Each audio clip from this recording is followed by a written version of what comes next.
His Excellency Shri ESL Narsimhan, President IPE Shri K. Madhav Rao Garu, Head of Evaluation Research Team, Research Center for State-Owned Entities, Korea, Institute of Public Finance, Dr. Shi Kyung-song, Senior Economist, Corporate Affairs Division, Directorate for Financial and Enterprise Affairs, OECD, Dr. Hans Christiansen, Director IPE, Professor R.K. Mishra, esteemed guests from 25 plus countries of Asian region, press and media.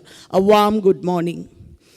I, Dr. Shaheen, am delighted and honored to host the OECD 11th meeting of the Asia Network on corporate governance of state-owned enterprises on behalf of Institute of Public Enterprise today. We heartily extend a warm welcome to the delegates from various countries of Asian region to be a part of this eventful program. The Asian Network of Corporate Governance of State-Owned Enterprise provides a forum for policy makers, practitioners, and experts from Asia and also from other parts of the world to identify common challenges related to state-owned enterprise ownership and governance, evaluate current SOE governance policy framework practices, benchmark these practices with the international best practices described in the OECD guidelines on corporate governance of state-owned enterprises. The network builds on key pillars of SOE guidelines to maximize SOE contributions to sustainable development and provide a structured environment for initiatives to support improvement in the government performance of the state-owned enterprises. In this context, the main theme of the 11th meeting of the Asia Network on Corporate Governance of State-Owned Enterprises is Challenges of Ensuring Responsible Business Conduct in the State-Owned Sector. OECD organized this meeting jointly with the Institute of Public Enterprise in Hyderabad, India, with the support of Korea Institute of Public Finance. May I request Shri K. Madhav Rao sir, President IP, to deliver the welcome address. Good morning, everybody. As a President of the Institute of Public Enterprises, I have the honor to invite Venerable Governor of Andhra Pradesh and Telangana, Sri ESL Narsimhan, to this 11th meeting of Asia Network on Corporate Governance of State-Owned Enterprises. I am also privileged to invite Sri Dr. Shi Kyung-song, Head of the Evaluation Research Team, Research Center for State-Owned Entities, Korea Institute of Public Finance, South Korea, and Dr. Hans Christiansen, Senior Economist, Corporate Affairs Division, Directorate for Finance and Enterprises Affairs of OECD. What great honor can we have than the very head of the two Telugu states inaugurating the 11th meeting of Asia Network on Corporate Governance of State-Owned Enterprises, being conducted by the OECD with the support of Government of South Korea, choosing IPE to host this event. We are also happy that the Government of India has facilitated this event. The presence of Secretary General of Scope adds special value to this event. 50 participants are joining the meeting from OECD, World Bank, ADB, 15 Asian countries, Australia, Central Public Undertakings, our own IPE, National Stock Exchange, Bombay Stock Exchange. Indeed, that's a breathtaking presence of participants. OECD is the second generation child of the terrible pangs of the Second World War, the first organization being the European Economic Cooperation, OEEC. These two bodies were brought in to forge an united economic cooperation and development, to undo the ravages and to forge united economic cooperation and development. Cooperation rather than conquest makes a better world. Good governance of state enterprises is one of the mandates of OECD. A great constitution adorns India, independent India. Secularism and socialism are among the chief features of the Constitution, and public undertakings are a major instrument of socialism. IP was established in 1964 at the initiative of the then Cabinet Secretary S.S. Khera to help establish socialist economy through the instrumentalities of state-owned public enterprises. IP is engaged in research and publication on issues concerning functioning, performance, and governance of state-owned enterprises, both at Government of India level and provincial level. The Institute of Public Enterprises assisted Government of India in drafting the initial and subsequent revised guidelines on corporate governance and corporate social responsibility. Many national and international organizations draw upon IP's research findings and database to further the cause of development and formulation of public policy. IP is privileged to associate itself with the OECD movement of promoting philosophy of responsible business conduct to create harmony between business and society. I am tempted to say, in a way, the OECD that has come out of the world wars and IP that has come out of India independence should be working together on responsible business conduct in state-owned enterprises, which is the theme of these 2 days' deliberations. I wish the network meeting all success. The Secretary Department Public Enterprises has sent her best wishes for the successful deliberations of this event. I now request Dr. Si Kyung Shang from South Korea to address the meeting. Good morning. It's nice weather to start our network meeting today. I'm Si Kyung Sung, fellow researcher at Korean Institute of Public Finance and professor of Dankook University in Korea. Please let me begin by expressing my gratitude to the gracious host and all the distinguished guests together here today to discuss responsible business conduct of SOEs of Asian countries. Your Excellency, Mr. Madhukar Gupta, Additional Secretary of the Department of Public Enterprise of India, Mr. ESL Narasimhan, Honorable Governor of Telangana State, and Mr. Madhava Rao, the President of the Institute of Public Enterprise of India, distinguished representatives of government and ownership entities, state-owned enterprises, and other participants. I am honored to join Mr. Madhukar Gupta and Mr. E.S.L. Narasimhan and Mr. Madhav Rao in welcoming you to this 11th meeting of the OECD Asian Network. On behalf of Korean government, I would like to extend my sincere gratitude to the Institute of Public Enterprise and the OECD Secretariat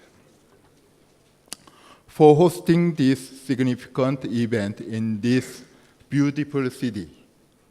I am grateful to note that the 11th meeting of the OECD ASEAN Network is taking place in partnership with the OECD as part of Korea's initiative to reform state ownership and governance practice in SOE of Asia and share the country's economic development experiences with the international community through knowledge sharing. Since joining in the OECD in 1996, Korea has provided good examples and open best practices in many areas, including developing and managing SOEs. Korea has extensive experience in sharing its knowledge and country-level policy advice in various policy areas, including development, public financing, and performance management of SOEs, with other emerging economies and developing countries, facing the challenges of improving SOE governance and sustaining economic growth. In the same attitude, Korea is also an active member of the OECD Working Party on state ownership and privatization practice. High standards of responsible business conduct and integrity are critical to ensure corporate governance and sustainable development of SOEs in Asia. On one hand, RBC impacts the company's decision-making process, transparency, and disclosure, risk management, and relationships with investment and stakeholders. And on the other hand, the process of conducting due diligence is closely linked to the corporate governance framework and the relationships between management, board, shareholders, and other stakeholders. Also, according to a number of studies, companies that work toward ensuring responsible practice and sustainable supply chains are able to reconcile RBC and financial performance.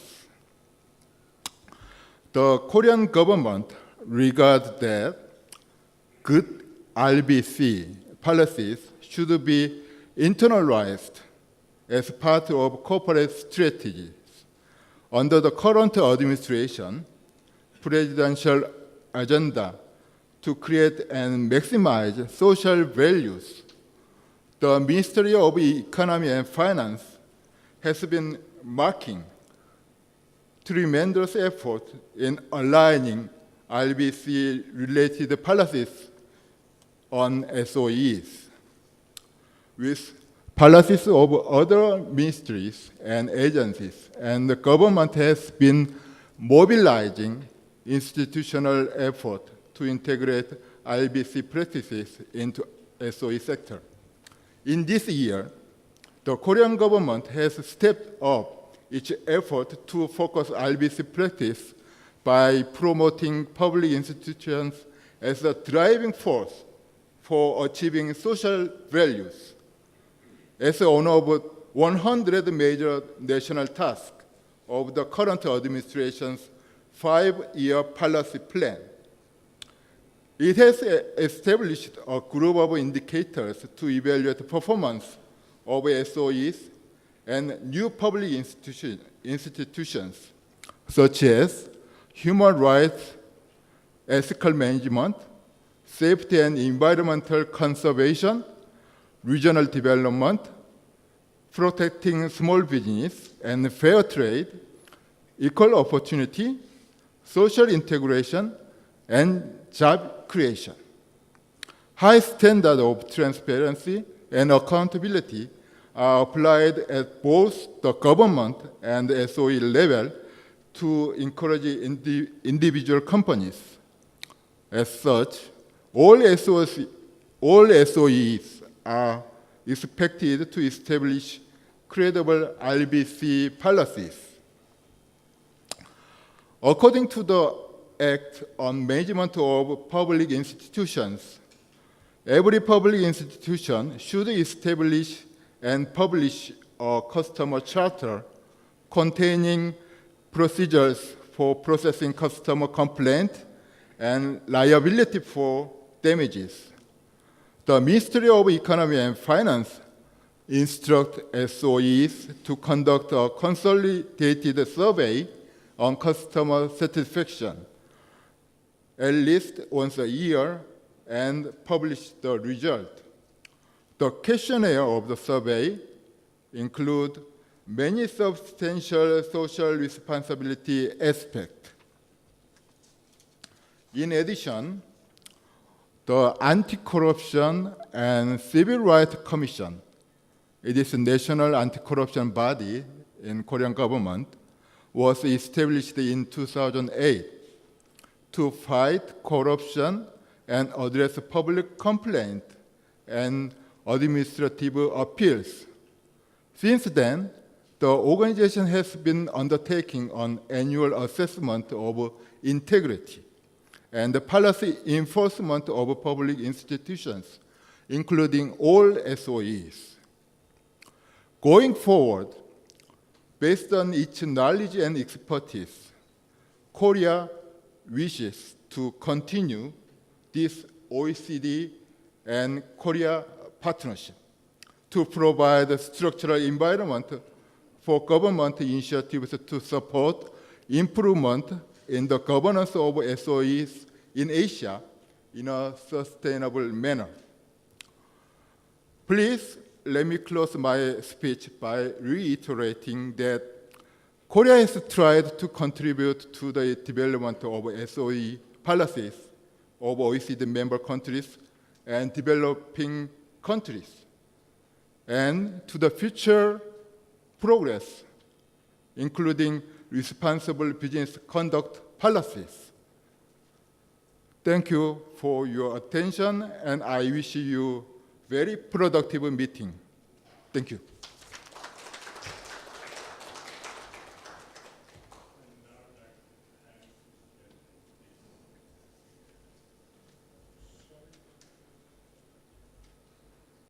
Call on our Governor, Sri ESL Narasimhan, to deliver his inaugural address. Respected Sri K. Madhavrao Garu, President, IPE, Mr. C. Kyung Seong from the Korea Institute of Public Finance, Mr. Hans Christianigan from the OECD, overseas delegates, gracious ladies and gentlemen. I deem it a great privilege to be part of this very intellectual, meaningful gathering to mark the 11th meeting of the Asia Network on Corporate Governance of SOEs. That this meet is held under the aegis of the IPE speaks for itself on the importance of this institute. And I would like to congratulate the IPE for having taken the lead to host this very important network meet. Today's subject of deliberations, ladies and gentlemen, namely enhancing responsible business conduct in the state-owned enterprises, could not have come at a more appropriate moment than this. The interest of the Organization for Economic Cooperation and Development, the OECD, and the huge participation of overseas delegates signifies the importance of the theme today. Ladies and gentlemen, industry and services, as you are aware, contribute a dominant proportion of the gross domestic product in both the developed and the developing countries. These two sectors would continue to determine the pace and rate of growth in these countries. RBC would thus, to a large extent, influence this pace and rate of growth in the times to come, and that is where RBC becomes very critical. As per the OECD guidelines, RBC encompasses a variety of factors, which includes, above all, complying with laws relating to human rights, environmental protection, labor relations, and financial accountability. The OECD guidelines also include governance, responsible business policy and plan, composition of responsible business committees and its role, meetings, audits, disclosures, responsible supply chain, human rights, science and technology, environmental concerns, combating corruption, bribery, extortion, fair trade practices and competition, taxation and employment, and capacity building among OECD countries. RBC, ladies and gentlemen, today is an essential part of an open international investment climate. These days, SOE activities often span multiple countries and many cultural, legal, and regulatory environments. This complexity, coupled with the intensively competitive nature of international business, presents SOEs and their stakeholders with unique and specific challenges. Although many SOEs demonstrate a respect for high standards of business conduct, some may neglect the appropriate principles and standards of conduct in an attempt to gain undue competitive advantage. This may be particularly true in environments where regulatory, legal, and institutional frameworks are underdeveloped or fragile. It is time that the SOEs around the world embrace the best RBC practices for wider social acceptance and creating a new regime of public-private participation. SOEs would only endanger the longevity if they cannot appreciate it well. Ladies and gentlemen, unless governments do not create an enabling environment for raising awareness and stimulating public debate for the existing social challenges and issues, the commitment of SOEs to RBC would only begin and end with legal complaints. I am happy to state that the Government of India has taken a very positive approach in enabling RBC to take a positive approach. It has been in the nature of facilitating, partnering, and endorsing. The Ministry of Corporate Affairs, Government of India, has released voluntary guidelines on CSR in 2009 as a first step towards mainstreaming the concept of business responsibilities. Keeping in view the feedback from stakeholders, it was decided to revise the same with a more comprehensive set of guidelines that encompasses social, environmental, and economic responsibilities of business. The guidelines urge the SOEs and businesses in general to embrace the triple bottom line approach, whereby its financial performance can be harmonized with expectations of society, the environment, and the many stakeholders it interfaces with in a sustainable manner. SOEs have made commendable efforts in promoting RBC, but still have miles to go. The structured approach to RBC, as per international norms, has now crossed its nascent stage. The organizations have been practicing social and environmental governance, corruption-driven practices by enabling relevant structures and systems in place.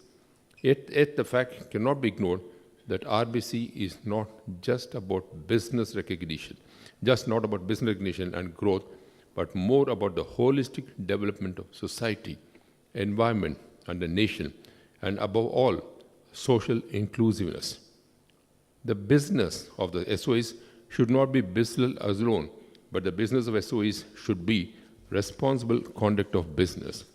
I am indeed happy to note that in the deliberations that are to follow, we are going to have some sessions on, particularly on promoting ethics and integrity in individual SOEs.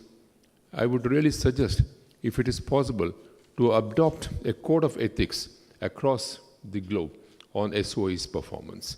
Because as I told you, SOEs have these days linkages cutting across borders. And therefore, we should really think whether you could have a uniform code of conduct and code of ethics, particularly in these days when transparency is very much there in society. Ladies and gentlemen, we no longer live in isolation. Transparency is the call of the hour.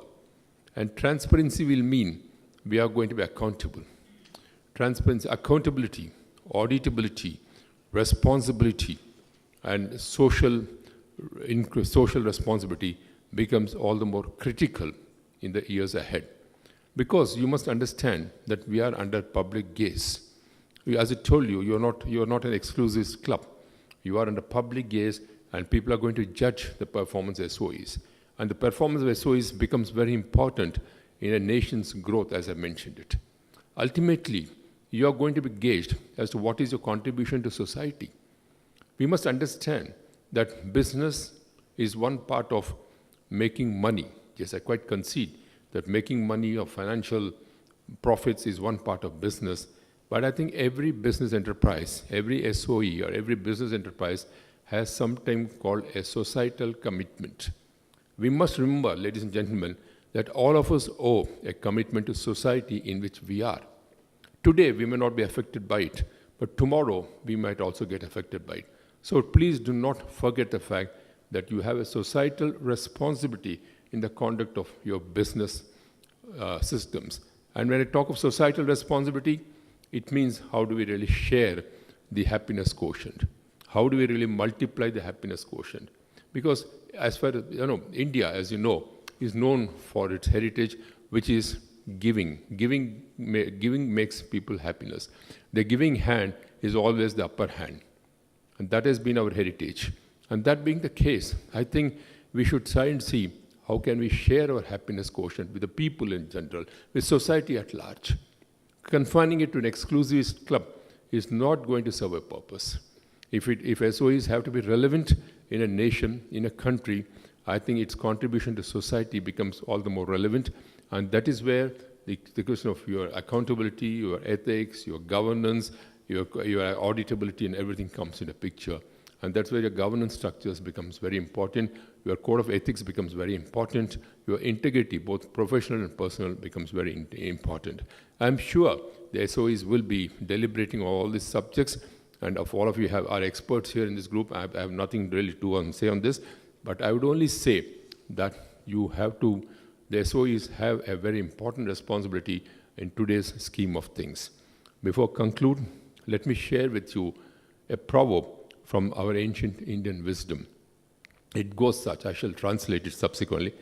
Satyena lokam jayati, dhaunad jayati dinatham, guruna sushrishya jiya danusha, evam shastravan. It means, win the whole world by truth. Win over sorrow by charity. Win over elders by service. And win over enemies by archery. This is what, of course, one of our ancient things is we have 4 ways of handling a situation. Samadana, Beda, Danda. Peace, then good advice, etc. And that's how we go about it. I'm sure the network will come out with very useful deliberations and conclusions. I wish the network meeting and its organizers a great success. And I'm sure the discussions of the network meeting would give further impetus to the innovations in implementations of the principles of RBC of the SOE. Thank you very much for giving me this privilege to be in your midst this morning. Thank you very much. So thank you so much for a lucid presentation about India in specific and sharing its heritage with the audience, international audience here. May I now request Dr. Hans Christiansen, Senior Economist, Corporate Affairs Division and Directorate for Financial and Enterprise Affairs, OECD, to propose vote of thanks. Thank you very much. Yes, indeed, my role here at the end of the lead-in panel is to say thanks. And by means of introduction, I am responsible for the OECD Secretariat's work on state-owned enterprises, SOEs, and you already heard from Director Sung from Korea, who is one of the more prominent members of the Working Party and a member of its bureau. I would actually like just to start by associating myself with the honorable government and a governor and picking up on one or 2 points that he mentioned, because you called Governor Narasimhan for some global code of ethics for state-owned enterprises, and in some sense of that word, the OECD has already developed such a code. It's called the OECD Guidelines for Multinational Enterprises, but since almost all large enterprises are now multinational to some extent, it would apply to any economically significant company, and these are voluntary and recommended to all enterprises, but there's a growing recognition in the OECD that if the state is an owner of the enterprises and the state is a signatory to the instrument, then there should be an expectation that SOE follow them at all times. So this is a route that we, in my view, could be following together. But this is not just for state-owned enterprises. Policymakers must also play a useful role, because some of the topics that the governor mentioned, to me, bridges responsible business conduct and more operational, non-financial objectives for state-owned enterprises. And that is fair enough. SOEs are state-owned for a reason, but it becomes infinitely more feasible for these SOEs to be responsible if governments are perfectly transparent about what it is that they're expected to achieve other than just earn money, and that was your second point on transparency. So, that said, I would like first to thank the governor for your inspired intervention and your thoughtful suggestions to the network. It's not the first time by far that I am in India and the OECD is in India, but I think it's the first time that I have been to this beautiful state of Telangana. And let me tell you now that given the beauty indeed and the hospitality of the people, it will not be the last time. I will further, of course, say thanks to Director Sung for his expression of support, continued support for the network, which is, I'm sure, appreciated by the participants. And last, but absolutely not least, thanks to the Institute of Public Enterprise for this Herculean effort that you have put into making this event possible. It is appreciated by me, and I know by all participants in this room. So thank you very much, President Rao, and thank you also to Professor Mishra and his excellent team. Thank you. To all the distinguished guests gathered here to kindly raise for the national anthem.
So we are starting with the first session, State Ownership Practice in India, Recent Developments and Ongoing Reforms. This session will allow the participants to engage in an in-depth discussion on recent developments in the state ownership practices in the host country, that's India. Presentation by experts from India will be followed by question and answer session with 2 lead discussants, then an open discussion with all the participants. The key topics include ownership practices, corporate governance, accountability, privatization, OECD guidelines on corporate governance of state-owned enterprises. The moderator for today's session is Mr. Abdul Aziz Abu Bakar, Director, Institute of Corporate Directors, Malaysia. And the speakers are Dr. U.D. Chaube, Director General, Standing Conference on Public Enterprises Scope, India. Dr. Ramkumar Mishra, Director, Institute of Public Enterprise, Hyderabad. Dr. Yaga Ramesh Kondareddy, International Advisor in Corporate Governance and Strategy, India. Mr. Dinesh Kumar Saraf, Chairman, Petroleum and Natural Gas Regulatory Authority, India. I hand over the session to the moderator, Mr. Abdul Aziz Abu Bakar, Director, Institute of Corporate Directors, Malaysia, to conduct the proceedings of the session. Thank you. Thank you, Madam Chairperson. A very good morning and welcome to Hyderabad. For me, it's my first time in Hyderabad, not the first time in India though. And I'm happy that we are all here today to go through a lot of important discussions and subject matter. I'm surrounded by 4 doctors actually. Dr. Saraf is the what do you call that? The honorary PhD. So in Malaysia, we still call it a doctor. So I'm surrounded by 4 doctors. So I'm not a doctor. So I'm very honored and indeed a pleasure to be surrounded by them. And I've known some of them for quite a long time already. All right, we are in the first session of this 2-day, 1.5-day conference. I'm asked to introduce myself. So let me start off by saying that my name is Aziz. I'm from Malaysia.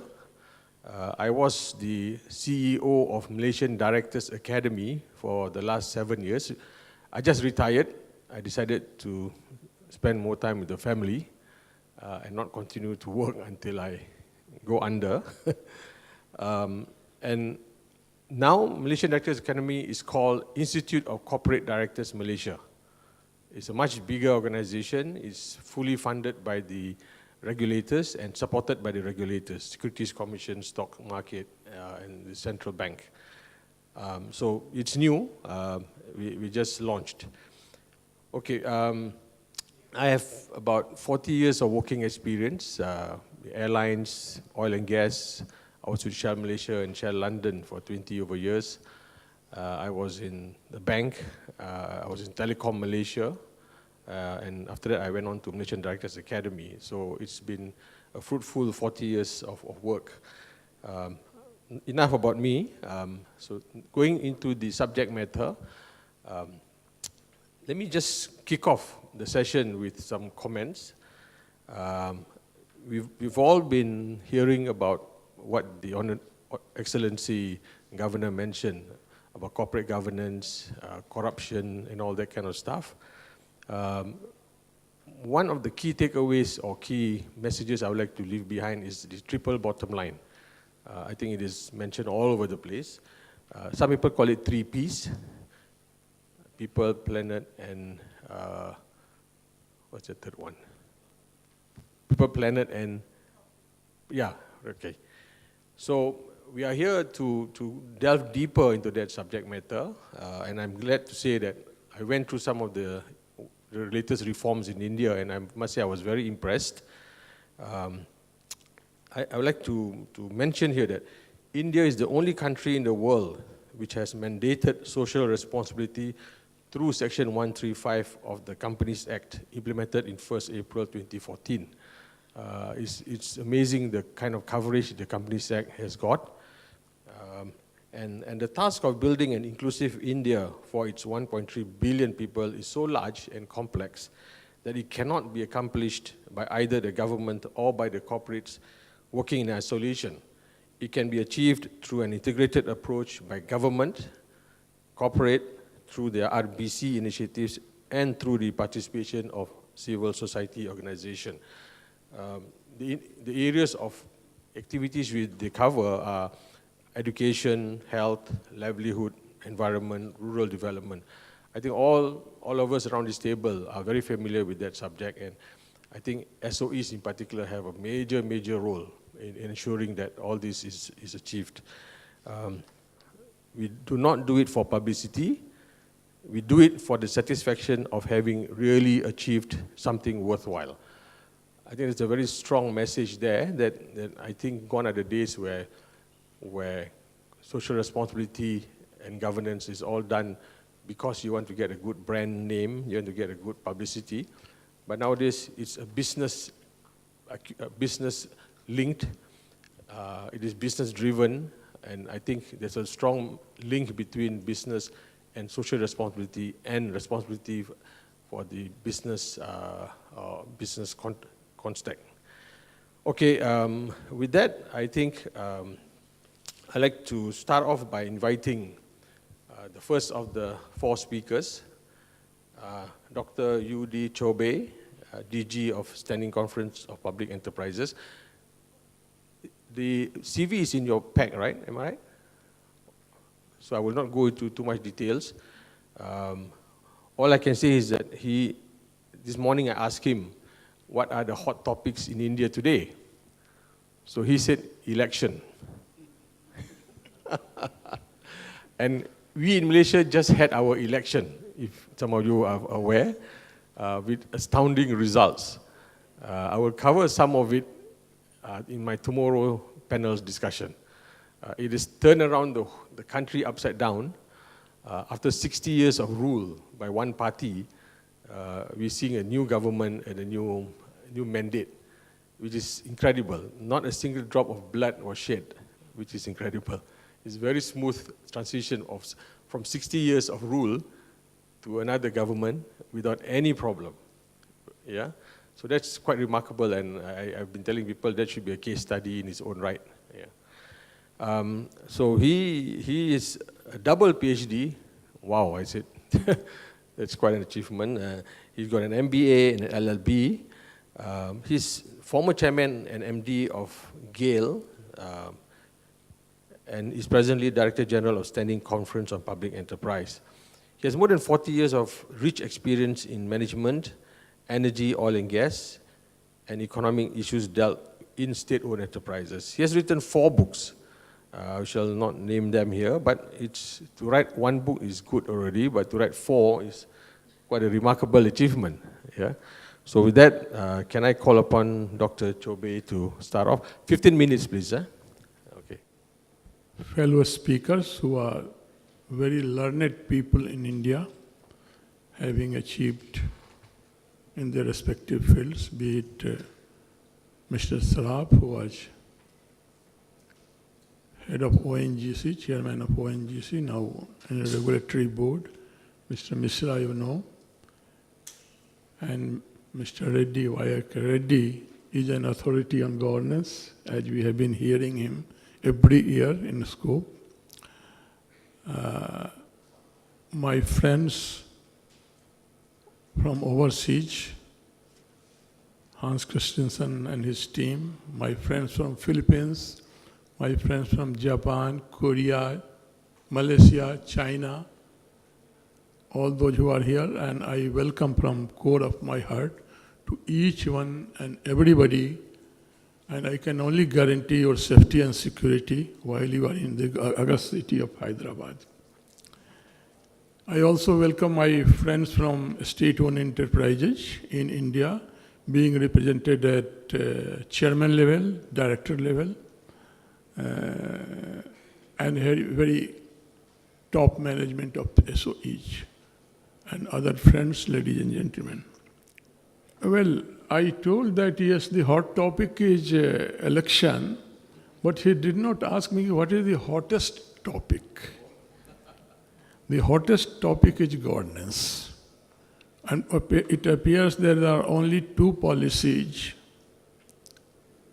which the great leader Lee Kuan once told that there are two policies only. One is policy of governance and other is governance of policy. So India is all for better governance. So much so the Prime Minister announced that minimum government, maximum governance. That was the slogan given by him. State-owned enterprises, which we call public sector enterprises in India. What is SOE for you is public sector enterprises in India. And the Standing Conference of Public Undertakings, SCOPE, is an apex body for bringing excellence in professional management of all the central CPSEs in India. Since this is the first presentation, I would like to touch at a glance what is the status of SOE in India. Altogether, there are 331 central public sector enterprises in India, on which Government of India has invested $192 billion US dollar so far. And on this, the turnover is almost 30 billion, $301 billion dollar presently. The net profit is around $20 billion, which is being given to all the stakeholders, shareholders, government, and all that. The reserves and surplus is $142 billion, and the net worth is $170 billion. We contribute to central exchequer an amount equivalent to $60 billion in terms of taxes, duties, and all that, which is almost 20% of the total revenue collected by Government of India. So far as the listed companies of the public undertaking are concerned, there are 50 listed companies on the stock exchange, and on an average, 67% is the holding of Government of India in those listed public sector enterprise. Remarkable part is that this 50 PSUs listed on the stock exchange are hardly 5%, but they command a market capitalization of 15%.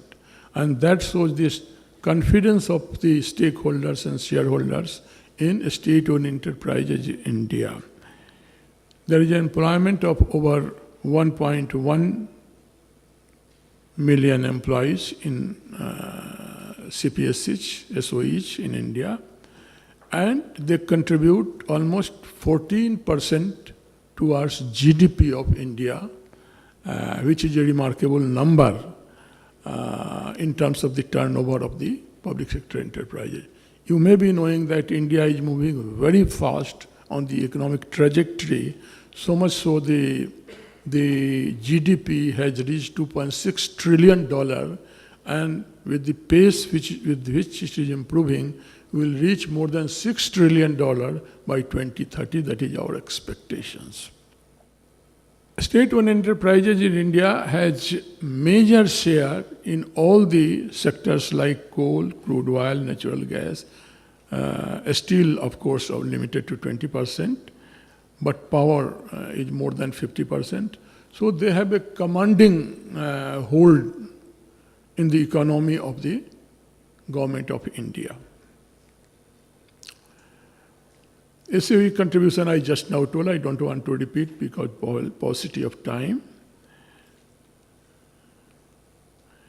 Now coming to the major issue, which is the theme of this conference, is the corporate governance, reforms, challenges, and the way forward, and what is wanted in Indian SOEs. Corporate governance, as you know, is based on the 4 pillars of transparency, accountability, integrity, and responsiveness. So I will touch all the 4 points and the status of Indian state-owned enterprises. Coming to transparency, the system has been made fully transparent by way of Central Information Commission, which is almost a regulatory body which provides and enables, empowers people of India to ask any question about decision making by the corporate sector. Similarly, there is a Right to Information Act. In 2005, Government of India legislated Right to Information Act. By way of that, each citizen has been empowered to ask questions about the decision making. And for that, the Central Information Commission is the custodian to see that all questions are answered in a proper way, failing which there is a punitive action to be taken by the CIC, and that is a binding. Now, Transparency International, we are part of that, and we give all our performance in our annual report, which we publish from year to year. So this was the status of transparency. Coming to the second, accountability check. There is a multi-dimensional, complex and heterogeneous accountability check by Government of India and the Regulatory Board to check the corruption angle, which should be checked in state-owned enterprises. Like Parliament is supreme in our democracy, they have various committees to ask questions with any or everybody of the public sector enterprises about the happening in state-owned enterprises. There is a specific committee of Parliament of public undertakings, COPU, which has about more than a dozen of members from all the parties to check the corruption. There is a CAG. CAG is Controller and Auditor General of India, which is a regulatory body, constitutional body, to audit the account and everything of state-owned enterprises. Then there is internal audit also, and there is CVC, Central Vigilance Commission, who investigates the angle of corruption in public sector enterprises in India. And if found there is a punitive department like CBI and all that, that looks into it about the punishment for that. There is also over all that, there is a Competition Commission of India which checks the monopoly and other requirement which must be complied with. MOU system, I will touch after a few minutes. There is a SEBI, Security and Exchange Board of India. This is a regulatory body to ensure that there is corporate governance in state-owned enterprises. DP and Ministry of Corporate Affairs issues guidelines, which becomes some sort of mandatory guideline to be obeyed, to be complied with by state-owned enterprises. Integrity and accountability, by and large, are also integrated, and there is a provision that anybody can raise questions about corruption and his identity is kept in confidence, not open to the public. And that is called whistleblowing system. Mechanism, as I told, vigilance awareness we have been creating every year. There is a vigilance awareness week as to how to comply with. And responsiveness, the last pillar of the corporate governance. The board is responsible for that vision and strategy, and also monitoring of the strategy that is required for compliance of the corporate governance. Then there are several committees like Remuneration Committee, Nomination Committee, Audit Committee, and subcommittees in the board to look after all the compliance in one way or the other. Honorable Governor touched the societal responsibility, that is CSR, and I am happy that state-owned enterprises are contributing a lot towards corporate social responsibility, which is mandatorily 2% of the profit which we are contributing. And there is both letter and a spirit for that. They are contributing from the code of heart. There is a decent work condition to create at least, and there is a gender equality that is being emphasized. Health, sanitation, and all that part of the corporate governance which SOEs are doing. Now coming to reforms which has taken place in India so far are of course large many. Like, for example, the sectors have been opened to private participation and foreign participation, so much so that the foreign direct investment has been to the extent of 62 billion in 2017-18. That is the opening which has been given for private as well as foreign participation in our various sectors. There is a scheme under Make in India. Technology can be brought in India to create the necessary facilities for manufacture and all that. Digital India, complete SOEs have been totally digitalized. Paperless working is going on. Startup India, employment generation is the key today, and government is seized with the problem. Then ease of doing business, our position or ease of doing business has improved in the last 1 or 2 years, that there should be one tax. And the government of India introduced GST, goods and service tax, and that is already implemented. Things are going on. Sector-specific policies are there for different sectors. Regulatory board is there. And there is a constant effort to rationalize the labor codes and all that, because in India, incidentally, ironically, there are many labor laws which is being converged into the single code system.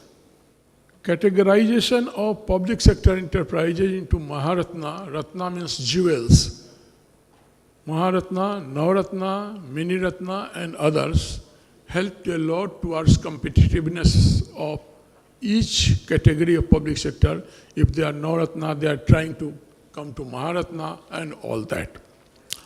There is MOU system which is unique in India, and DPE has been conducting the MOU exercise where a target is fixed for the public sector to achieve during the year, and based on that, the rating is given.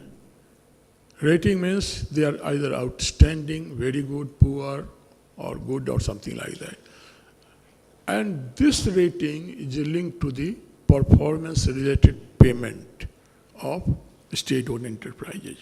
This has proved very important and advantageous for public sector enterprises, that they try to achieve, they stretch them beyond to achieve the target, because they get a better payment in terms of the perks and all that.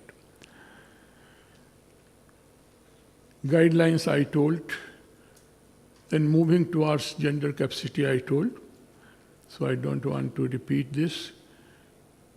There are various committees and key recommendations are there for compliance in the public sector enterprises. SEBI recently has come out with a report which was also a part of the OECD recommendations, that the chairman's post and the managing director posts need to be separated.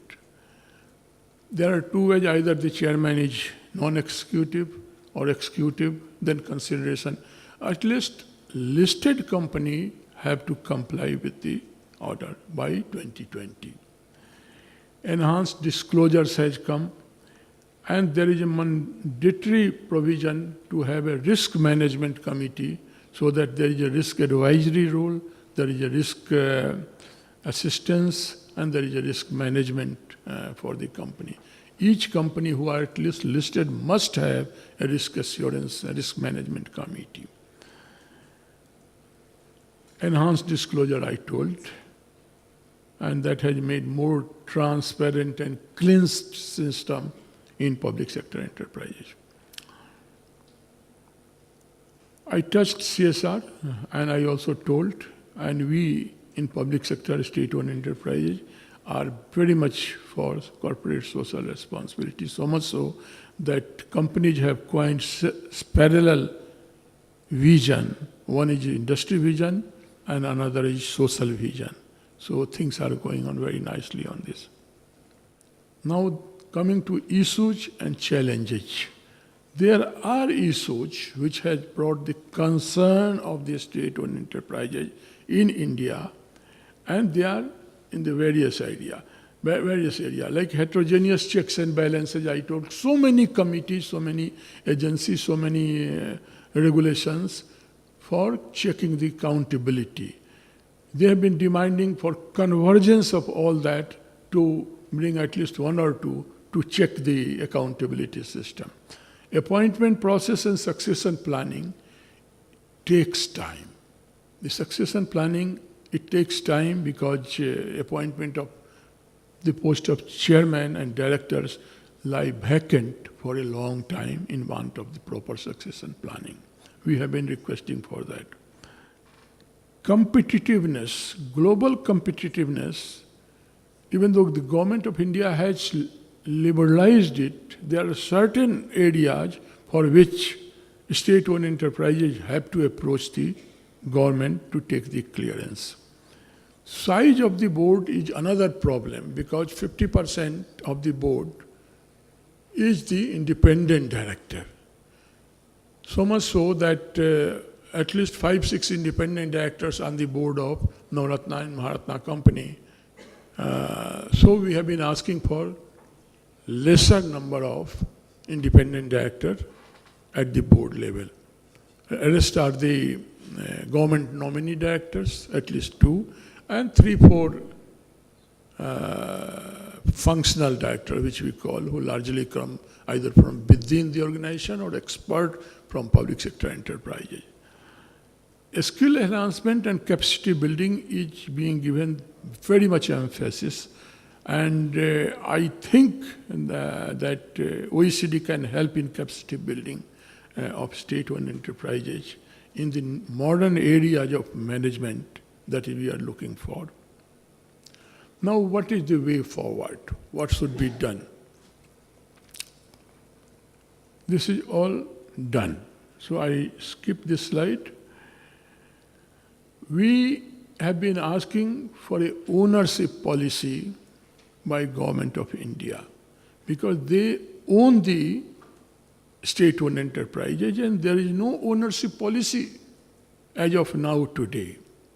And you know, as per OECD booklet, they tell that without ownership policy, there are a lot of scope for passive ownership, and that is informal influence and pressure. So therefore, there is a need of ownership policy by Government of India, and all the elements of preparing and documenting an ownership policy by way of interaction with all the important wings like academicians, researchers, professionals, even legislatures, and all that should come under one document which should have patronage not less than the Prime Minister of the country. This is what, if not Prime Minister, at least Finance Minister. And that is required in India.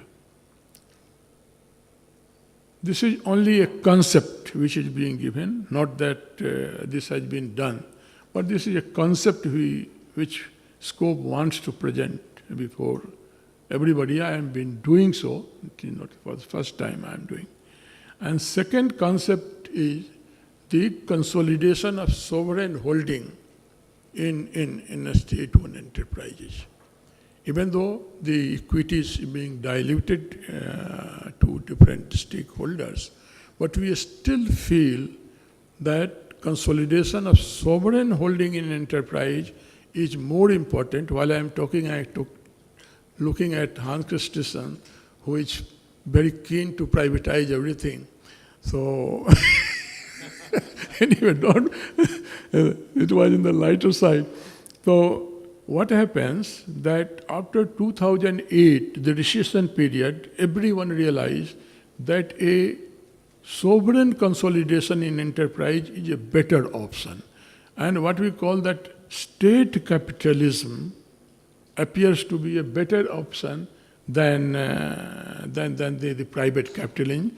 So on state capitalism, I think you can read a large many papers by a person sitting on the dais, Mr. Reddy, who has written it very nicely in so many papers that state capitalism is the answer for this. Now, Apex Holding Company need to be formed in India also, like the way so many countries have done it, like SASAC in China and all that.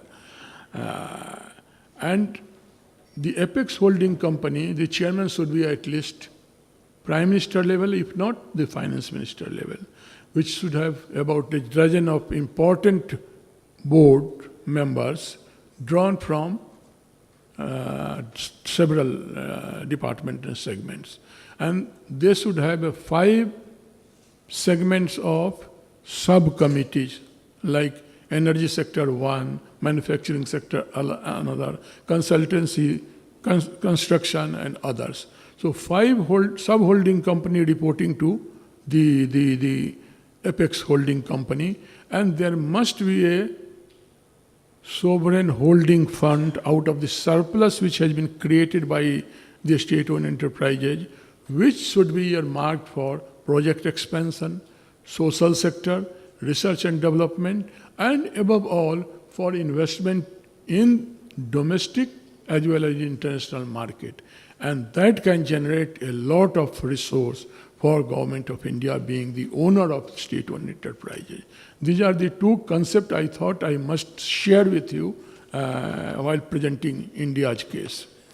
So thank you very much. Thanks a lot. I think I have come within the time, and I welcome each one of you. In case of any uncomfort or difficulty, kindly approach either Misra or me, and we are here to assist you in all respect. Thank you and wish you very pleasant stay in India. Thank you.